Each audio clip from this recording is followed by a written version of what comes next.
ICMR Indian council of medical research వాళ్ళు డయాబెటీస్ని epidemic proportion అంటే మహమ్మారి రూపంలో వెళ్ళిపోయిందని చెప్పేసి అంటున్నారు. ఎందుకంటే 136 మిలియన్స్ ప్రీ డయాబెటిక్ ఉన్నారు, ఆల్రెడీ 100 మిలియన్ డయాబెటీస్లో ఉన్నారన్నమాట. ఇది ఎందుకు వస్తుందంటే బికాజ్ ఒక పదం చెప్తాను, ఏజ్ అంటారు, అడ్వాన్స్డ్ గ్లైకేషన్ ఎండ్ ప్రొడక్ట్స్ అని.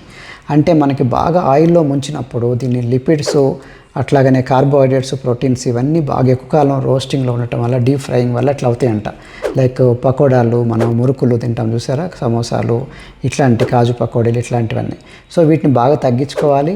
అండ్ దీనివల్ల డయాబెటీస్ ఎక్కువ వస్తుందని చెప్తున్నారు మనం తినే రాంగ్ ఈటింగ్ హ్యాబిట్స్ వల్ల.